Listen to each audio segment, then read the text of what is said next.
We've only gone and done it again. We've bought another car over the phone, completely blind. Now, I know it didn't work out too well last time, as you've probably seen from my Instagram. Two of my cars got burnt out, the Range Rover and the Audi R8. Fortunately, the TTRS was at the garage getting the wheels done, so we've still got that. More on that story a little bit later. It's absolutely nuts, but we're gonna head over there, pick up the car, have a look at what other cars they've got as well. Today we're picking up the Daily Smoker. I still need another supercar, but more on that later. It's 6:30 now, a 500-mile round trip ahead of us. Let's get straight into the car. Yeah, they hate when you elevate. They stacking up losses, I'm handing them out, yeah, I had to go delegate. It feel like I'm floating, I'm lost in the moment, I swear I could levitate. They never believed that I would really fly, I had to go demonstrate. I had to set them straight. This is nostalgic. The last time I was headed 4 hours up a motorway was to go and pick up my new Audi R8 B10 Plus. Now, if you don't follow me on Instagram, you might not have seen, that ended up in a big ball of fire.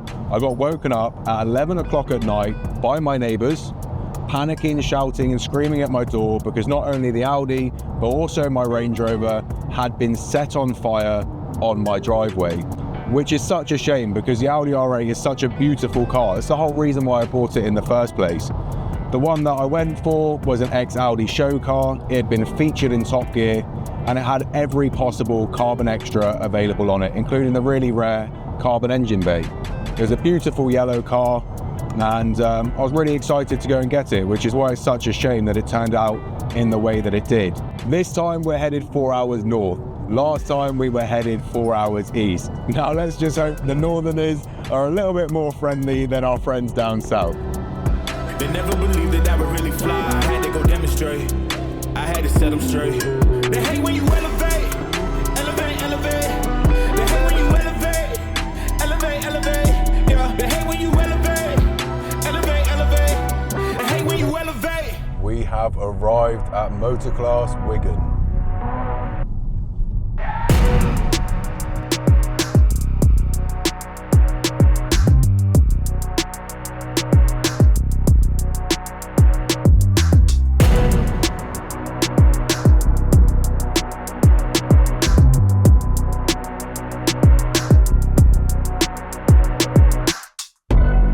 Is this an urban kit? Yeah, it's an urban kit. This is your dream car, isn't it? We've driven a lot of these in Dubai though. We've driven the Kivani one, the Brabus, and the Mansouri, but they're a bit more special. They've got bright colours inside, they're loud cars. You see a lot of G-Wagons as well, don't you? I don't even know if I'd fit in one of these.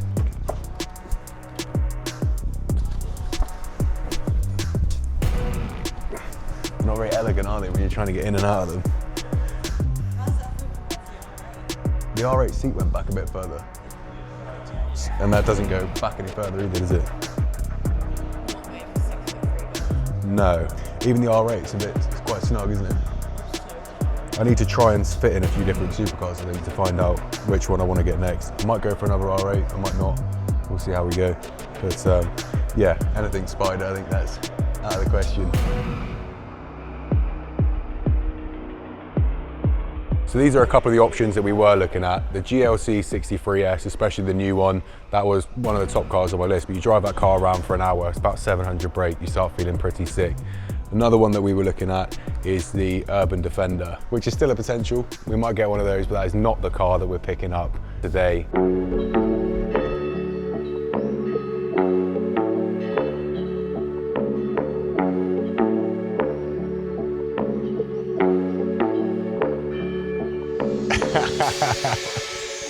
Yes.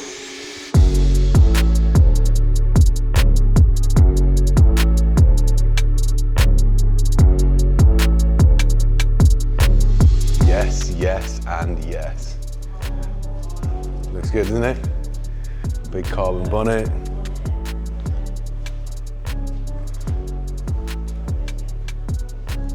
Yeah, we're getting home real fast. Yes. We're home. There's no way he can go in this car. Oh, 100%, you'll love it. Tongue hanging out the window.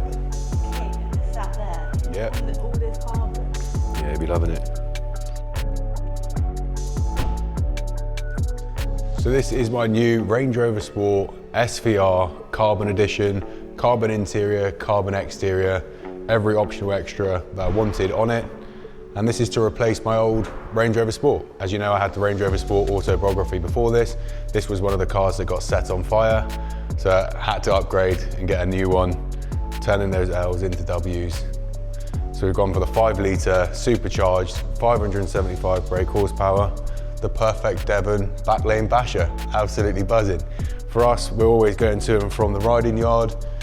Family all live rurally as well, so we want something that we're not afraid to drive how it's supposed to be driven, I suppose. So this is the perfect car for us. Dog's gonna absolutely love it. Plenty of room in the back for him to stick his tongue out, dribble all down the sides.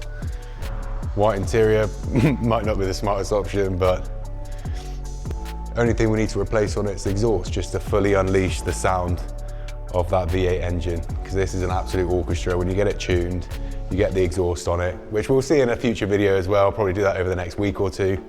And yeah, then it'll be absolutely perfect. Exactly what we wanted. Buzzing. They hate when you elevate, yeah. They hate when you elevate. Stacking up losses, I'm handing them out, yeah, I had to go delegate. It feel like I'm floating, I'm lost in the moment, I swear I could levitate. They never believed that I would really fly, I had to go demonstrate. I had to set them straight. So here we are in my new Range Rover Sport SVR. Does what it says on the tin. It's a 5-litre V8 supercharged engine. Miles per gallon off the charts. Now, I already knew I loved this car because I've driven one before. I drove one in Dubai back in 2019. Now, I've driven G-Wagons, Kiavanis, Brabuses, Mansouri Uruses, and all of these cars, when you're driving them, they feel pretty much the same. Any SUV that's high performance gives you the same kind of feel. But for me, the SVR is the most fun to drive. It's also the cheapest if anything goes wrong. I like to drive my cars and I like to drive them hard.